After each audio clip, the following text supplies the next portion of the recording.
Hi everyone. क्या आपको ध्यान में लास्ट टाइम पर आपने कभी किसी सब्जी वाले को 50 रुपए का पेटीएम किया हो, या फिर आपने अपनी किसी एग्जाम की प्रिपरेशन के लिए बायोजू का सब्सक्रिप्शन लिया हो? वेल, ये दोनों ही दो बड़ी कंपनी है और अभी इनके लिए टाइम थोड़ा सही नहीं चल रहा है, क्योंकि अगर हम देखें न्यूज़ के अंदर दोनों ही कंपनी छाई हुई हैं। तो वन बाय वन हम दोनों के बारे में आज बात करने वाले हैं।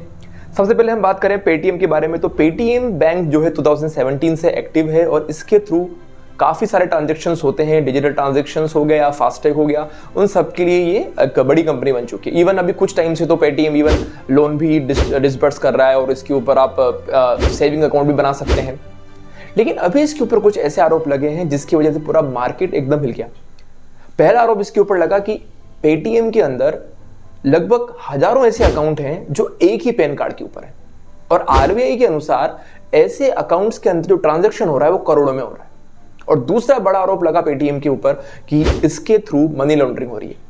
मनी लॉन्ड्रिंग का मतलब है कि जो ब्लैक मनी होती है या जो ऐसी मनी है जिसको हम इकोनॉमी के अंदर नहीं है, जो गलत तरीके से अर्जित किया हुआ धन है, उसको इकोनॉमी के अंदर क्लीन करके लेकर के आना। यानी कि पहले उस मनी को लेकर के आया जाता है किसी ट्रांजैक्शन के अंदर, और फिर इतने मल्टीपल ट्रांजैक्शंस किए जाते हैं कि पता ही नहीं चले कि इस मनी का ओरिजिनल सोर्स क्या है।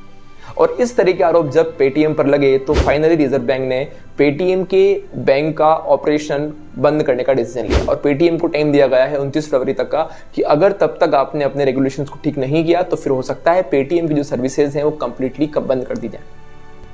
वेल, मनी लॉन्ड्रिंग एक बहुत ब्रॉड टर्म है, और अगर आप रियली जानना चाहते हैं कि डिजिटल पेमेंट ट्रांजैक्शंस के अंदर किस तरीके से मनी लॉन्ड्रिंग की जा सकती है, तो नेटफ्लिक्स के ऊपर एक वेब सीरीज है किंग ऑफ स्टोन्स, वो आपको जरूर देखनी चाहिए।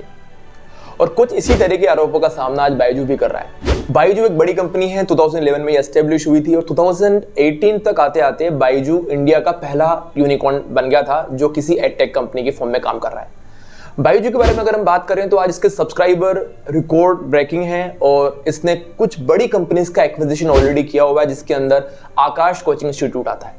अभी बायजू के ऊपर जो आरोप लगे हैं उनके बारे में जरा अपन बात करते हैं। सबसे पहले अपन बात करते हैं बायजू को लेकर के इसका ओवर वैल्यूएशन। इन्वेस्टर्स का कहना है कि बायजू 2022 के अंदर जो इसकी वैल्यूएशन था वो लगभग $22 बिलियन था, जो कि इसकी ओरिजिनल वैल्यूएशन से काफी ज्यादा है।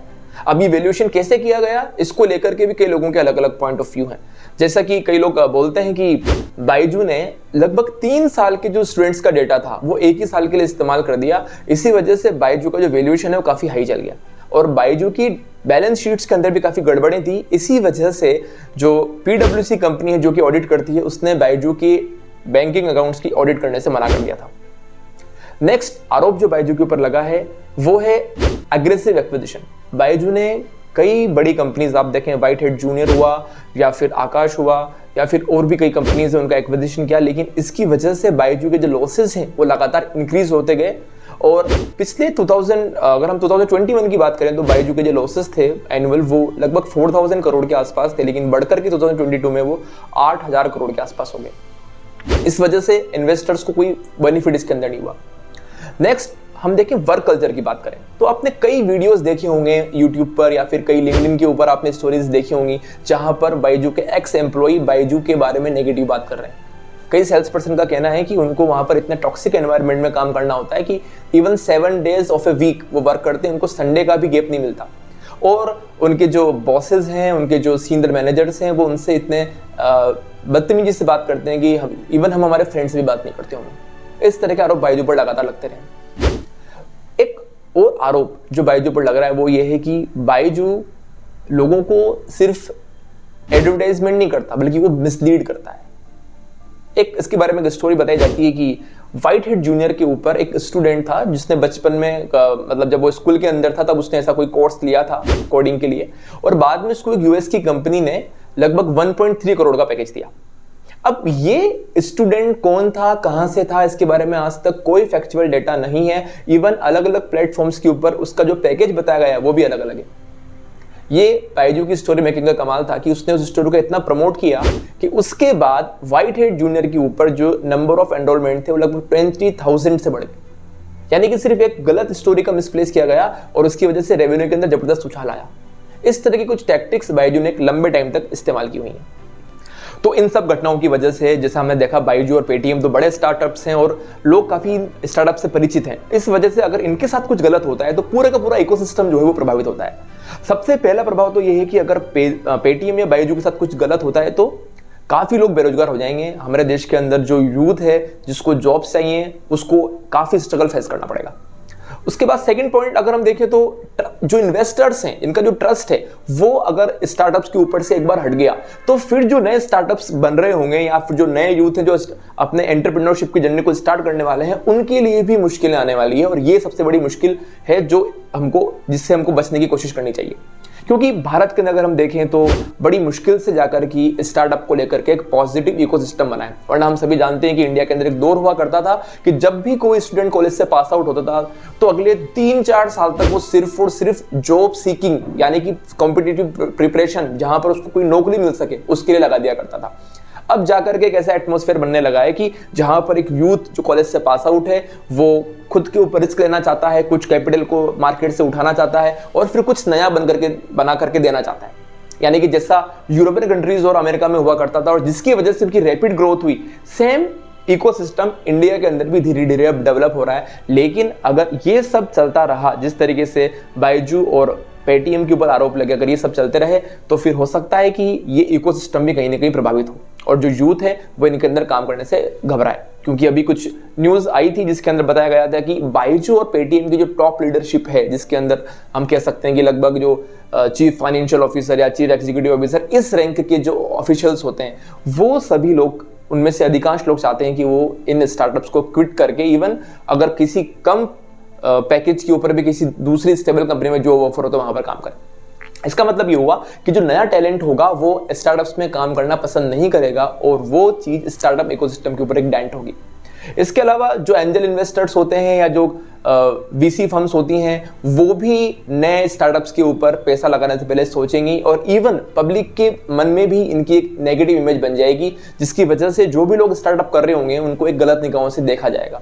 इसीलिए समय रहते इन सबकी आरोपों की जांच होना और इस पूरे इकोसिस्टम के अंदर एक ट्रांसपेरेंसी क्रिएट करना बहुत जरूरी है। यहां पर एक बात मैं और ऐड करना चाहूंगा कि ऐसा नहीं है कि हम बायजू और पेटीएम की बिल्कुल नेगेटिवली बात कर रहे हैं या बिल्कुल उनके अगेंस्ट हैं।